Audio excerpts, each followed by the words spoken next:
Welcome to this third episode of How to Win at Chess Tactics.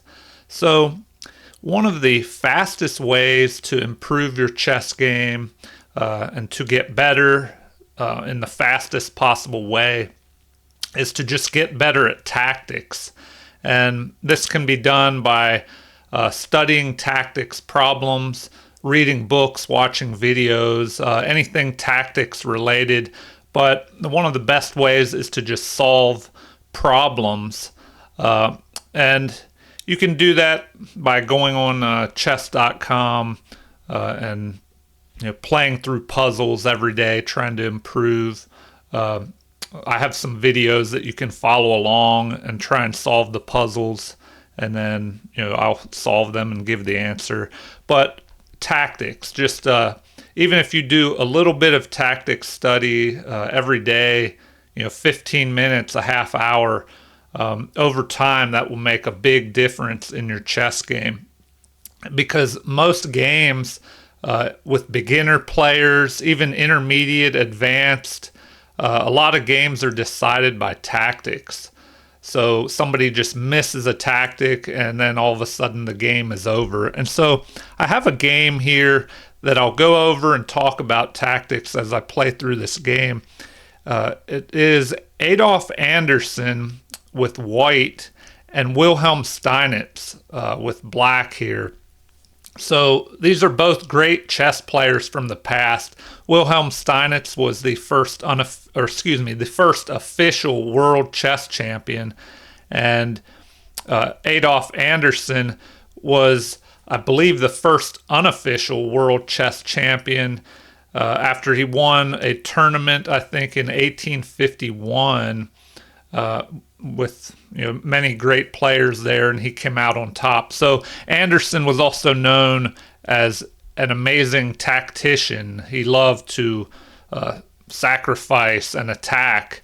And Steinitz is a great all-around player. He became well known for being more of a positional player, but he could attack as well. So let's jump into this game and look at some tactics. So this game starts with e4, and it's best to, especially when you're starting out, one of the best ways to improve at tactics is to play open games.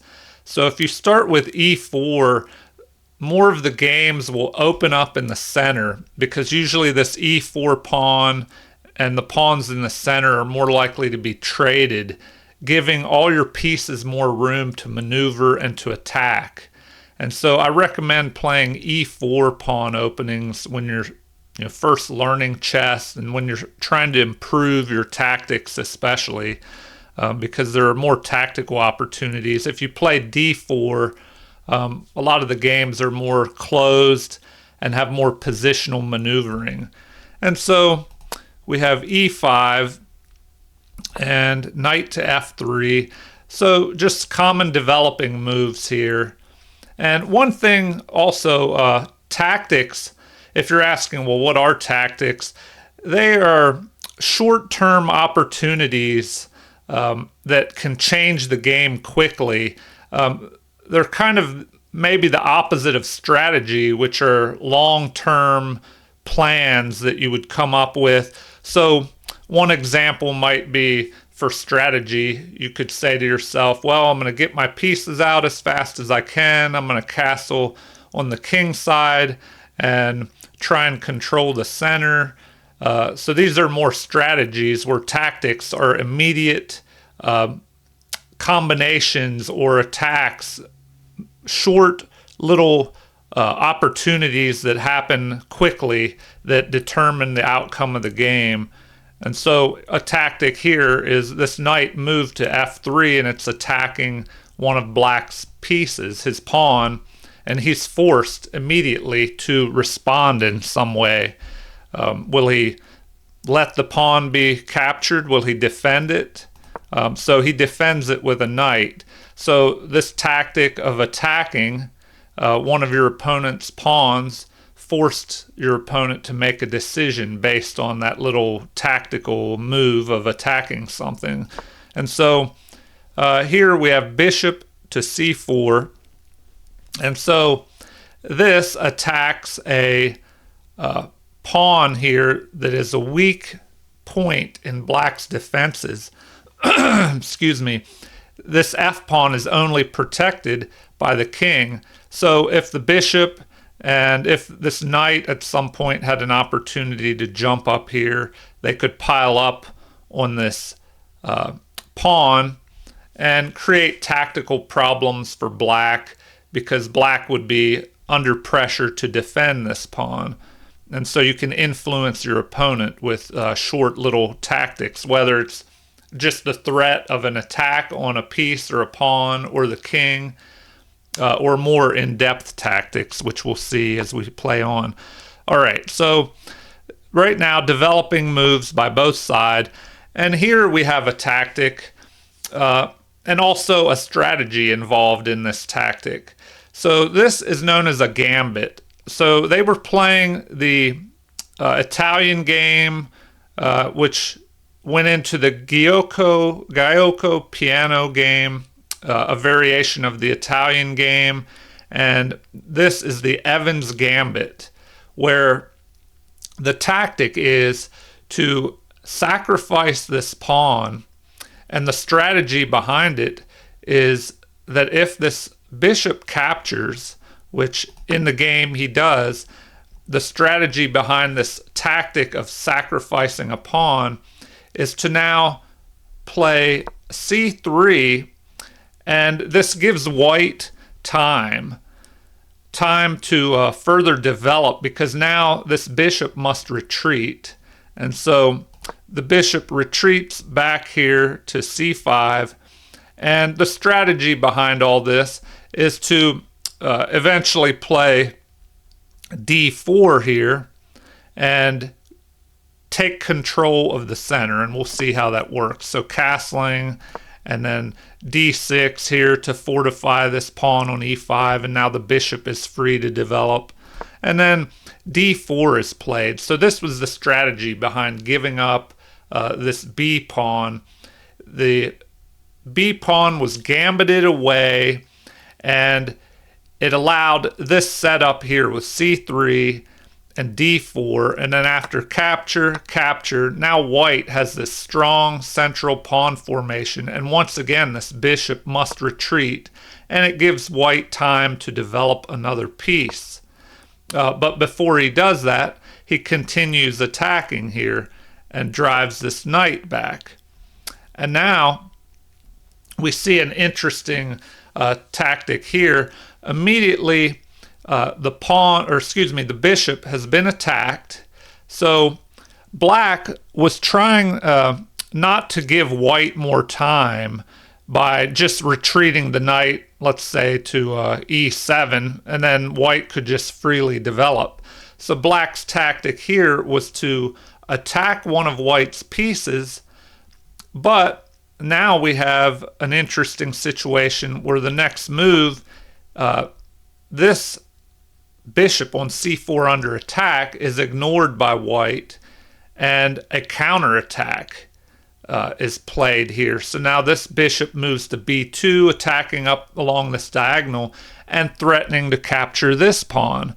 And if this pawn is captured and black is not careful, then the rook could be captured as well. So if this bishop is captured, white would go ahead by capturing a pawn and the rook.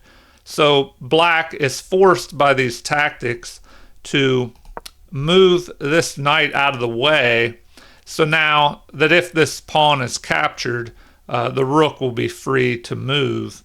And here, the bishop is just retreated because, excuse me, Anderson did not want to give up his bishop pair, and he retreats this bishop, but this could be an important line later in the game where this bishop attacks up this diagonal towards the king side.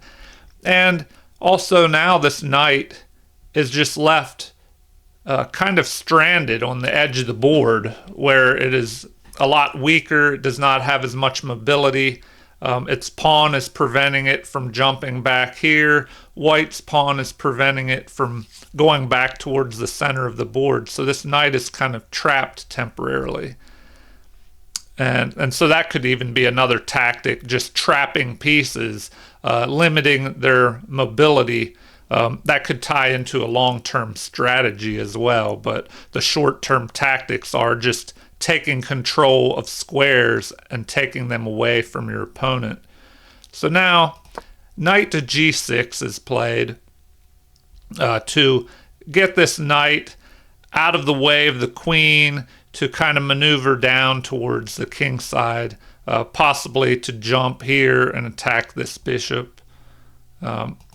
And we have knight to c3. So Anderson develops, or excuse me, he develops his knight, but he ignores the possibility of capturing this pawn here for free, probably because he did not want to open up a line that went, a file that would go directly down here towards his king. So next we have castling by black. And more development. The queen moves up here to get off the back rank, which gives his rooks room to get into better position. And bishop to d7. So each side is continuing to develop. This knight moves out of the way of the bishop. Now the bishop has a nice clear line again towards the king side. And the knight can help control this f4 square and also jump up here towards the king side. That is possible. And now c5 is played here, gaining more space, making room for this bishop to retreat and possibly to move this pawn so this knight can jump back into the game and get out of this stranded position on the edge here. And also, by moving this pawn, now the queen and the bishop help guard this in case there was an attack with bishop to c3 piling up on that knight. And so this knight has repositioned over here to g3, closer to black's king side. And now we have the bishop moving back so that this pawn may move and the knight can get back into the game. And finally, a pawn is captured here. But if we look at this position, if I go back one move, we see, let's go back a little bit further. So here the game is even. It is even, it is also in black's favor at this point. Black is slightly ahead in this position, and it looks like f6 is his best move to prevent the bishop from capturing this pawn, which is an important defending pawn around the king here. But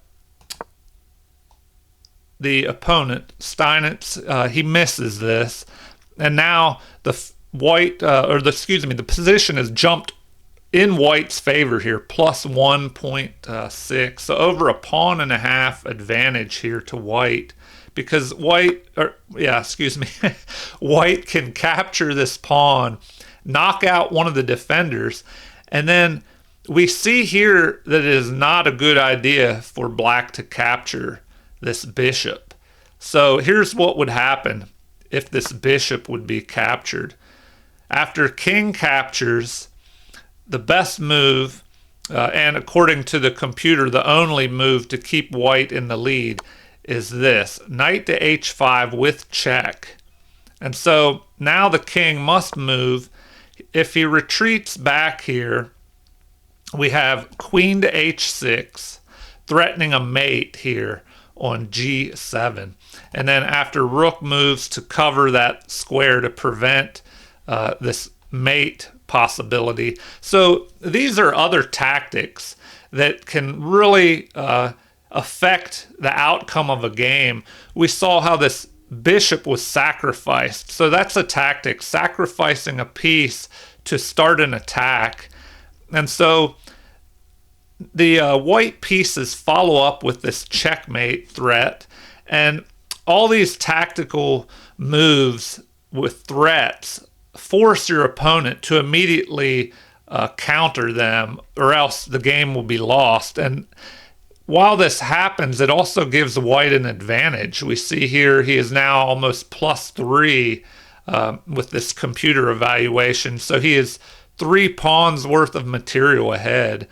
And so the rook moves to block this threat. And it looks like that's the only move, but now white is pretty much winning after this. And so a knight is brought into the position. So if we go back and see, that is the best move, and Adolf Anderssen plays it. Now he's threatening a mate here on h7. And so the queen is forced to capture. That's the only move. So if we look at that, that's the only move that prevents just a checkmate in one here. And so, or if the rook tried to protect, the queen could capture here. And so these tactical threats, excuse me, have forced black to give up his queen here. And so after queen captures, in this position, white would be winning. And he's up a queen. And this extra material, it would just be a matter of time before white would win here. And so in order to avoid all this, if we go back to bishop captures on g7, so we saw that black cannot capture that bishop, or it led to a horrible continuation. So at this point, it looks like f6 is the best move, and that is what Wilhelm Steinitz played to, try and keep this knight out of the position, to give more room for this rook. But now the best move is bishop captures the rook on f8. And of course, that's what Adolf Anderssen played. So now he's just ahead in material. And after queen captures, we see the evaluation is over 1.5 pawns worth of material in favor of white. And so after knight to f5 is played, bringing this knight closer up to black's king side to help with an attack, we have b5 here played. So black is trying to counterattack, get some play on the queen side, but also this move allows his knight to swing back into the game. This knight that's doing nothing on the edge of the board here. And so white tries to develop his last remaining pieces that were not doing anything. This rook comes to the C file here, where we see another tactical maneuver here. So an indicator in games that may tell you that tactics could be available are when you look at your opponent's pieces, does he have any pieces that are unprotected? And so here we see 2 bishops that are unprotected. And so this rook lines up on this unprotected bishop here. So now, if this pawn is moved out of the way for any reason, then the rook can just capture this bishop for free. So that is a tactical, a strategy to do throughout your games, but a little tactic is to line up on unprotected pieces. Even if there are other pieces, pawns, material in between, if those pieces in between ever move out of the way, then you could possibly pick up a free piece that is unprotected. And so the game continues with the knight moving back into the game here and trying to remaneuver. And then we have the king moving here off of this line, which will allow the rook to possibly swing over here and line up on black's king. And so we have another pawn push. So black has this pawn majority here, and so he is trying to push these pawns forward and maybe get a passed pawn in the end game here. But perhaps he is wasting time because white has built up a large force here that's slowly maneuvering towards black's king. And so maybe better would be to try and bring his knight over to get more defenders over here around the king. And now we have g4. So the king moved off this g file, and now white is free to push this pawn forward to try and create openings towards the black king. And so now rook to e8 is played, trying to put this rook on a better line where he will influence the game more. And this is one of the only open or half open files where none of black's pawns are blocking his rook. And so now another tactic, this pawn is pushed forward, offering a sacrifice of this pawn, although it would just be a temporary sacrifice. If black captured, the queen could jump up here, or the knight, or the rook, but the tactic is an opening of files here. So white is trying to get rid of this pawn and open up lines towards his enemy king there. And now c4 is played. But the tactic here is that if this pawn captures, then the rook can capture here. So this pawn is kind of pinned to this rook. If the black pawn captures, we have the rook recapturing up here on c7, and then this would be another temporary tactic up here. If the rook would capture on c7, we have what's called a fork. And a forking tactic, or a double attack, is when one piece attacks two pieces at once. And so that is usually a good tactic, but in this position, the bishop, which is under attack, could just move and defend the knight, which was also under attack. So that that forking tactic in this instance wouldn't give white too much of an advantage. He wouldn't be able to capture one of those pieces, as one would move and just defend the other.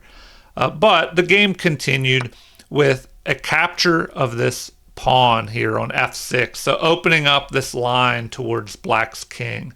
And then we have a recapture by the queen and knight to g5. Excuse me. So another piece has jumped up here towards black's king side, increasing the pressure. And so now we have the knight moving down here to e5, but we see that has put the game more in white's favor. So if we go back one move, we see that better would have been to move this knight, which is not doing much, all the way over here on b7. It would have been better to jump that knight to c5 to attack this bishop and just give this knight more influence over the game.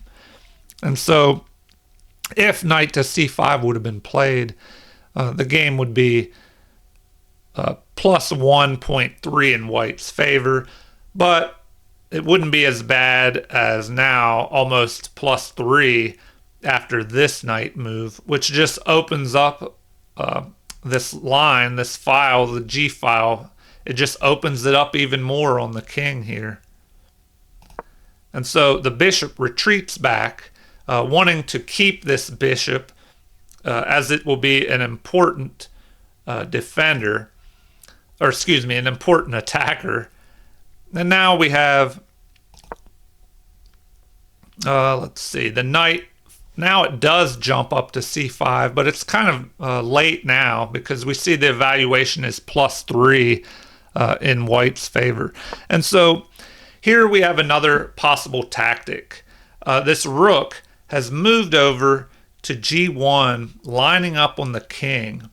And this could produce a possible tactic called a discovered attack. And it is also called a discovered check in this instance. And what that is when there's a piece in front of another attacking piece. And when you move the piece out, the knight in this case, this knight can move away, and then you will have a discovered attack on the king. And that's also a check, so this tactic would also be a discovered check if this knight moves away and checks the king. And so black plays king to h8 to avoid this discovered attack, discovered check tactic. And so now white continues with queen to c3. Once again, this tactic of, well, a tactic and a strategy of lining up on an unprotected piece here, but also lining up on the king, which could produce a possible discovered attack, discovered check on the king and the queen if this knight were forced to move away, or if the knight did not realize the danger and just moved out of the way, then the queen could be captured with check. And so now we have bishop captures this knight on f5, trying to reduce white's attacking advantage, his attacking force. But now we have the pawn captures, and next b4 is played, attacking the queen here. And so the queen moves to this open g file, wanting to put more pressure here. And if we go back, we see that even better would have been moving the queen to h3, which would put pressure on the king, on this pawn, threaten a mate in one.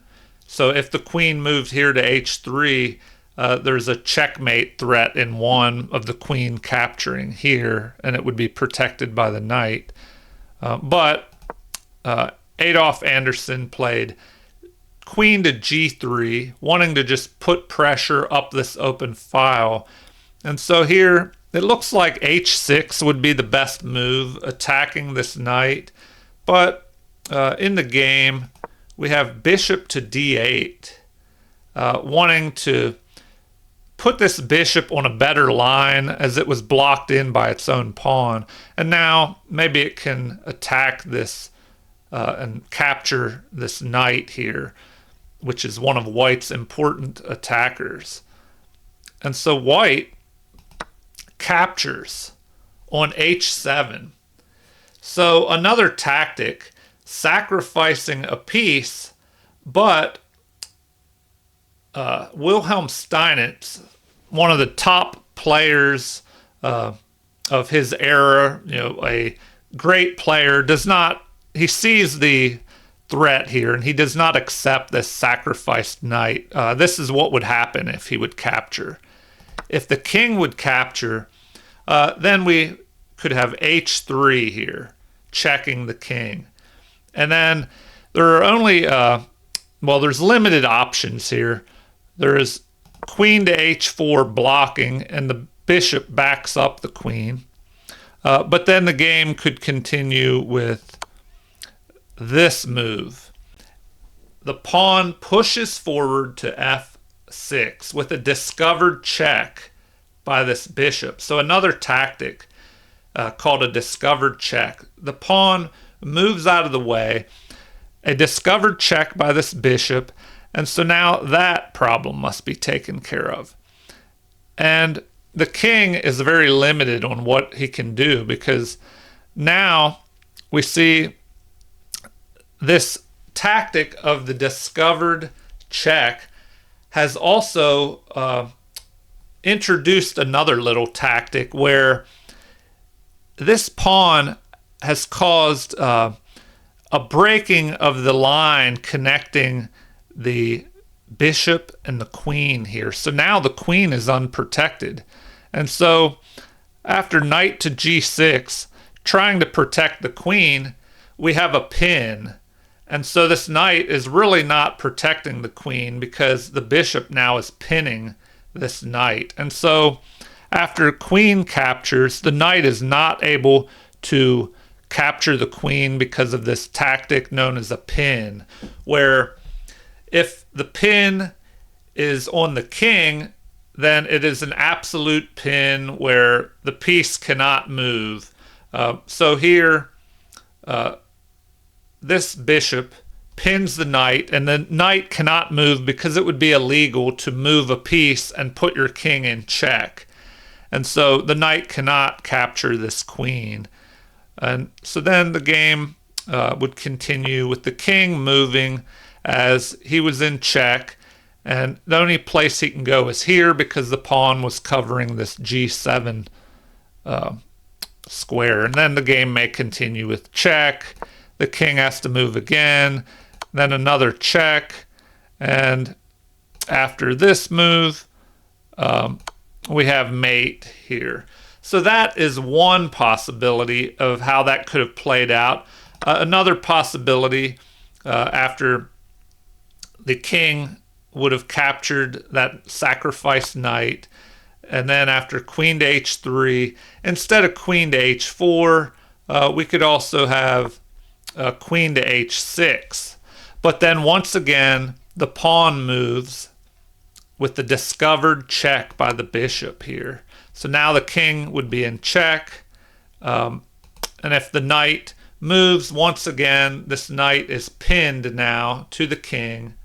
And then after capture, and the bishop is protected by this rook, and the queen cannot capture because the queen is pinned by this queen.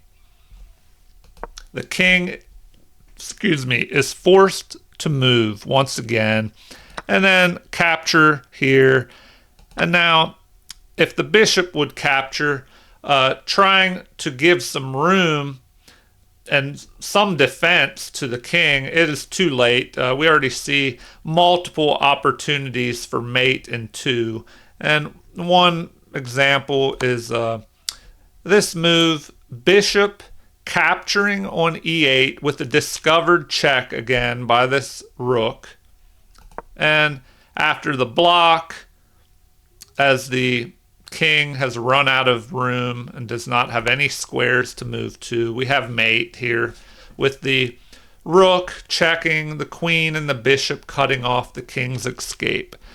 And so that is why after knight captures on h7, that the king cannot accept this knight sacrifice. And so queen to f7 is played, and the game continued with f6, moving this pawn once again and allowing the bishop to help cover this knight. And so the queen moves here, capturing a pawn on d5 and checking the white king. And so the game is pretty much over for black, but black lashes out with a final few moves, checking white, and a block by this bishop, or this rook. And now we have another pin. The rook is pinned to the king, but it won't make much difference, as here we have rook to g8 attacking the queen. But here the knight jumps back and blocks this attack on the queen. But the game, it's already over. It looks like the best move would be for the queen to capture here on g2, giving up the queen for this rook. But then the material advantage is overwhelming, and white would win if that happened. And so the final moves were bishop captures, and then knight to f7 here. And so here, the king is in check, and it looks like mate in 3 or mate in 1 are possible. So if the knight would capture this knight, then the queen could just move here to h3 with checkmate, as the queen would cover this file and the rook would cover this file, and it would be mate. A mate in 3 would be queen captures, but then after queen to h3 and then a block, we still have capture, the queen would try to block and then capture, and it would be mate. And because of that bishop down here, the queen could not have blocked here either, or it would have been a mate on h7. So just remember that bishop was there as well. Okay, so we went over this game between Adolf Anderssen, an all-time great attacker in chess history, and Wilhelm Steinitz, the first official world chess champion. This game was played before Steinitz became world champion, but an interesting game full of tactics. And if you want to improve and get better, how to win more games, just improve your chess all around, study tactics. So you can do that by going over puzzles. I'd recommend not only on your phone or the computer, but set up a board sometimes as well, and go over the pieces on a physical board, because that's a little different than a flat screen.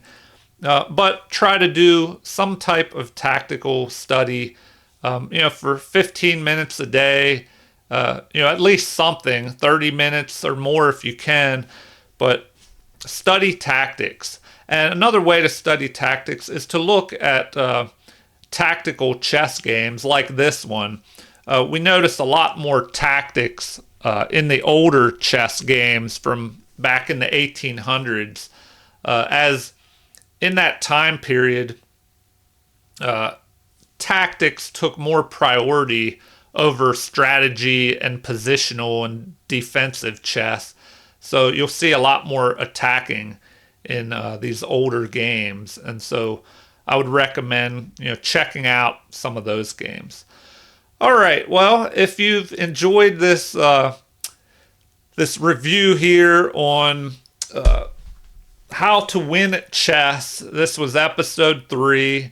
I hope you enjoyed this game between Adolf Anderssen and Wilhelm Steinitz. If you have, please like and subscribe, and feel free to leave comments or suggestions. Thank you, and have a great day.